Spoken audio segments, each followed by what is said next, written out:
ایک ہوتا ہے واقعہ برائے واقعہ، داستان برائے داستان، تاریخ برائے تاریخ، ایک تو یہ چیز ہے۔ دوسرا ہوتا ہے اس کا فلسفہ۔ سوچنے کی بات یہ ہے کہ اگر وہ مسلمان ہوئے تھے اور مسلمان ہونے کے نتیجے میں ان کے ساتھ یہ کچھ ہوا، 3 سال تک بائیکاٹ ان کا کیا گیا، سختیاں، مصیبتوں پر مصیبتیں، تکلیفوں پر تکلیفیں، یہاں تک مطلب وقت کا آخری نبی صلی اللہ علیہ وسلم موجود ہے اور ان کی جو جماعت موجود ہے، ان کے ساتھ یہ رویہ،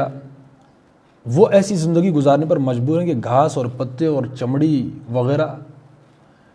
وہ کھانے پر مجبور ہیں۔ تو ہم نے بھی وہی کلمہ پڑھا ہے امت مسلمہ، تو ہمارے ساتھ وہ ویسے حالات کیوں نہیں ہیں؟ اب اس میں ایک کوشچن کرنے کا ہے، کیا ہم یہ کہیں، بات تو بڑی ہے، فتویٰ بھی لگ سکتا ہے کہ یا تو ہم صحیح ہیں یا تو وہ صحیح تھے، یا تو وہ غلط تھے یا تو ہم صحیح ہیں۔ اللہ اگر کسی کو لڑائی ہو جاتی ہے تو ہم کیا کہتے ہیں کہ بھائی تم ادھر جھگڑا لو، ہم نے تو آپ کو بہت نیک سمجھا تھا، بہت شریف آدمی تم تھے، لیکن تم بھی لڑائیاں کرتے ہو۔ اس کا مطلب کیا ہوا کہ ہم یہی جملہ جو ہے ہم ان پر بھی فٹ کریں کہ رسول اللہ صلی اللہ علیہ وسلم اور صحابہ کی لڑائیاں ہو رہی ہیں، اس وقت کا جو معاشرہ ہے، اور اس قدر لڑائیاں ہو رہی ہیں کہ سوشل بائیکاٹ بھی کر رہے ہیں، اس کا مطلب کہ انہوں نے کچھ ایسا تو کیا تھا نا کہ سوشل بائیکاٹ کرنا پڑا اس سوسائٹی کو کہ ان کو نکالو۔ اقبال کے نفس سے ہے لالے کی آگ تیز، ایسے غزل سرا کو چمن سے نکال دو۔ انہوں نے ان کو نکالنے میں ہی خیر محسوس کی۔ تو سوال یہ ہے کہ ہم بھی مسلمان ہیں اس وقت مجموعی اعتبار سے، لاکھوں کی تعداد میں ہم مسلمان ہیں، لیکن اس کے باوجود ہم اس راستے پر نہیں ہیں جس راستے پر رسول اللہ صلی اللہ علیہ وسلم اور صحابہ تھے۔ اور سمپل اس میں سوچنے کا یہ ہے کہ اگر رسول اللہ صلی اللہ علیہ وسلم اور صحابہ کو اتنی تکلیفیں دی گئی تو ہمیں کیوں نہیں تکلیفیں دی جاتی؟ تو اس کا سمپل سا جواب یہ ہے کہ ہم اس راستے پر نہیں ہیں جس راستے پر رسول اللہ صلی اللہ علیہ وسلم اور صحابہ تھے، یعنی ہم وہ اسلام پیش نہیں کر رہے جو اسلام واقعی اسلام ہے۔ رسول اللہ صلی اللہ علیہ وسلم اور صحابہ کا جو اسلام ہے ہمارا وہ نہیں ہے۔ ہمارا وہ یہ اس آیت کے مطابق کہ تم کتاب کا ایک حصہ مانتے ہو، ایک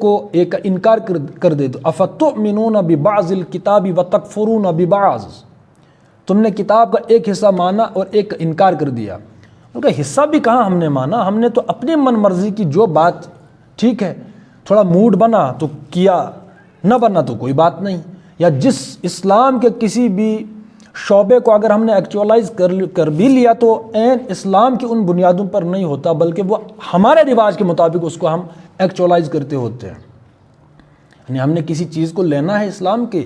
تو اس کو بھی اتنی روگن اور اتنی چینج اور اتنی تبدیلی کر کے اس کو پیش کر دیتے ہیں، گمان بھی نہیں گزرتا کہ یہ اسلام کا کوئی ایک شعبہ ہے، گمان بھی نہیں ہوتا۔ ہماری حالت وہ ہے کہ ہم نے کچھ چیزوں کو مانا، بلکہ اپنی مرضی، وہ بھی وہاں اپنی مرضی ہوتی ہے، اپنی خود غرضی ہوتی ہے، یہ نہیں کہ اجتماعیت کا مفاد اس میں ہے، یہ کوئی حکم ہے، ایسا تو نہیں ہوتا۔ ہم ایک مثال کر کے وہ سمجھا سکتے ہیں کہ دین میں جو چیزیں اصل الاصول تھیں، جن پر پورا دین کا معیار تھا، ان کو ہم نے جو ہے وہ نکال ہی دیا، پھینک دیا، اور یہ تصور تک، احساس تک نہیں ہے کہ یہ بھی دین کی بنیادیں، واقعی یہ بنیادیں ہیں، احساس تک نہیں ہے۔ جیسے کہ غلامی سے بدتر ہے بے یقینی، مطلب ہمیں یقین اور احساس تک نہیں ہے کہ یہ دین کی بنیادیں ہیں، اور ان چیزوں پر ہم آگے ہیں جو غیر ضروری تھی۔ فرائض کے مقابلے میں اگر کچھ چیزوں کو لے لیا جائے تو غیر ضروری باتیں ہوتی، یا ایز سچ اگر ہمارے معاشرے میں اسلام کا کوئی شعبہ جو ہے ابھی بھی سانسیں لے رہا ہے، مان لو، تو وہ بھی اسلام کی ان بنیادوں پر نہیں ہے جو کہ اسلام نے ہمیں بتایا تھا۔ ہم اس کی مثال لیتے ہیں، ہمارے پاس کیا رہ گیا ہے شادی کے لیے، یہ اس کے لیے اسلام میں ہمارے پاس کتنی ہی باتیں رہ گئی ہیں عمل کرنے کے لیے، ایک شادی تو رہ گئی ہے۔ مجھے یہ بتائیے آج کل جو ہم شادیاں کرتے ہیں، جو رواج ہے، کیا وہ اسلام، لگتا ہے گمان بھی ہوتا ہے کہ یہ اسلام کے مطابق شادی ہو رہی ہے ہماری؟ نکاح ہے، ولیمہ ہے، یہ جو بھی سسٹم ہے سوشل سسٹم، اگر ہم اسی کو لے لیں تو گویا ہم نے تو یہ قبول ولیمہ کے نام پر جو کچھ ہو رہا ہے تو ولیمہ نام لے رہے ہیں، ولیمہ یعنی سنت ہے، لیکن گمان بھی نہیں گزرتا کہ واقعی یہ سنت ہے۔ تو وہی ہم اس سے بھی نیچے اسفل درجے میں چلے گئے کہ افتؤمنون ببعض الکتاب وتکفرون ببعض، ہم نے کچھ چیزوں کو لیا اور اپنی مرضی خود غرضی کے لیے لیا، حالانکہ اسلام کس لیے آیا ہے؟ ہدی للناس، یہ اجتماعی عدل کی بات کرتا ہے، اجتماعیت کی بات کرتا ہے،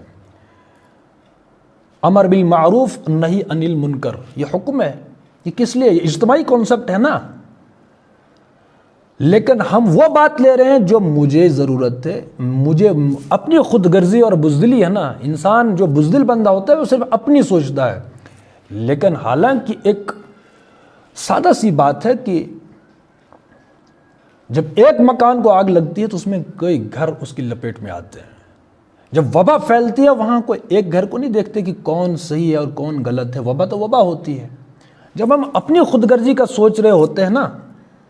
تو پھر اجتماعیت اس لپیٹ میں آتی ہے اس وبا کی، جس میں ہر خود غرض بندہ بھی اور چاہے کوئی اجتماعیت کے لیے کام کرنے والا ہو وہ بھی اس وبا کے اندر شکار ہو جاتے ہیں۔ اس وقت ہماری اجتماعی حالت وہی ہے نا، اور اس وقت اگر کوئی کام بھی کرنا چاہے اجتماعیت کے لیے، خود غرضی کا اتنا زیادہ جال بچھا ہوا ہے کہ ان کی آواز جو ہے صدا بصحرائی جو ہے وہ ثابت ہوتی ہے، ان کی آواز جو ہے ان کی آواز سننے تک کانوں کو بھی نہیں ٹکراتی کہ یہ بھی کچھ کہہ رہے ہیں، ٹھیک ہے؟ تو ہم اس اسلام پر نہیں ہیں جو واقعی اسلام ہے، ورنہ وہی ہم یہ کوشچن کریں گے کہ اگر رسول اللہ صلی اللہ علیہ وسلم کو تکلیفیں دی گئیں تو کیا میں کون ہوں؟ میں آج کا کوئی مفتی، آج کا کوئی مولانا، آج کا کوئی عالم، ان پر وہ مصیبتیں کیوں نہیں آئیں جو رسول اللہ صلی اللہ علیہ وسلم اور صحابہ پر آئی ہیں؟ سمپل سادہ سا جواب ہے کہ گویا کہ وہ اس لائن پر نہیں ہے جس لائن پر رسول اللہ صلی اللہ علیہ وسلم تھے۔ تو اسی کا نتیجہ یہ ہوا کہ ہم اجتماعی غلامی ہمارا مقدر ہو گئی، ہم نے وہ باتیں پیش کی جو مجھے اچھی لگتی ہیں یا جو سیکولر کی ڈیفینیشن کو پورا کر رہی ہوتی ہیں، یا تو رواداری، ٹھیک ہے؟ لیکن دین کس کا تھا؟ اللہ کا تھا۔ ہم نے دین کو ویسے ہی پیش کرنا تھا جیسے کہ رسول اللہ صلی اللہ علیہ وسلم نے پیش کیا، اور 3 سال جو ہے اس گھاٹی کے اندر ان کو جو ہے معصور کیا، کر رکھا۔ ہمارے ساتھ بھی وہی ہوتا، اتنی بڑی تعداد ہونے کے باوجود، اتنی بڑی جماعتیں ہونے کے باوجود، ہر مسلک کی اپنی ایک جماعتیں، تحریکیں ہیں، کام کر رہے ہیں، لیکن کوئی اسلام کی فضا بنتی ہوئی معلوم نہیں ہوتی، محسوس نہیں ہوتی، نظر نہیں آتی۔ اس کی وجہ کیا ہے؟ کہ ہم نے قرآن کا بھی انتخاب کیا ہے، ہم اس کا انتخاب کرتے ہیں،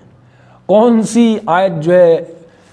سازگار ہے اس کو بیان کر لو، آسمان کے اوپر کی، زمین کے نیچے کی،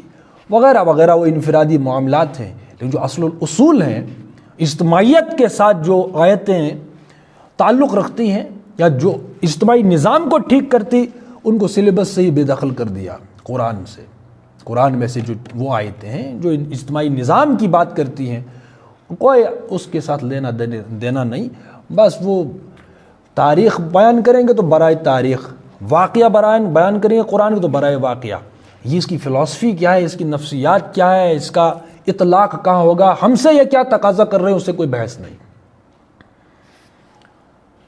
اور سب سے بڑا المیہ یہ ہے کہ جب ہم کلمہ پڑھا، ہم نے کلمہ پڑھنے کے باوجود بھی ہم ایک جماعت نہ بنے، یا تو مسلک بھی ہم نے اختیار کیا، اس کے باوجود بھی ہماری کوئی اور جماعت ہے، مطلب دنیا چلانی ہے نا آخر، اس کے لیے الگ جماعت ہے، مسلمان ہوئے تو اس کے لیے الگ جماعت ہے، مسلک بنے تو اس کی الگ جماعت ہے۔ نہ مسلک ایک ہوئے اور نہ وہ مسلک جو ہیں مسالک، نہ ان کا اپنا کوئی نصب العین ہے اجتماعی کہ ہم مسلک تو ہیں، ٹھیک ہے، 4 جماعتیں ہیں، 5 جماعتیں ہیں، لیکن ہم 4-5 جماعتوں کا نصب العین ایک ہے اسلام کی بنیاد پر۔ ہاں اختلاف کی وجہ سے تھوڑا یہ اختلاف ہے، مسلک بن گیا، باقی ہمارا مقصد ایک ہے، یہ بھی نہیں ہے۔ کلمہ پڑھنے کے باوجود ہم یہ کہیں اور کلمہ پڑھنے کے بعد ہم کسی مسلک کے بھی شکار ہو گئے، ٹھیک ہے، مسلک اختیار کرنا کوئی غلط بات بھی نہیں ہے، لیکن اس کے باوجود بھی ہم یہ کہ ہم فلاں جماعت کے ساتھ وابستہ ہیں، دنیا چلانی ہے، تو پھر اسلام ہم نے کیوں قبول کیا؟ کلمہ پڑھنے کا مطلب یہ ہے کہ ہم ایک جماعت کے اندر داخل ہو گئے۔ وہ جماعت کیا کام کرے گی؟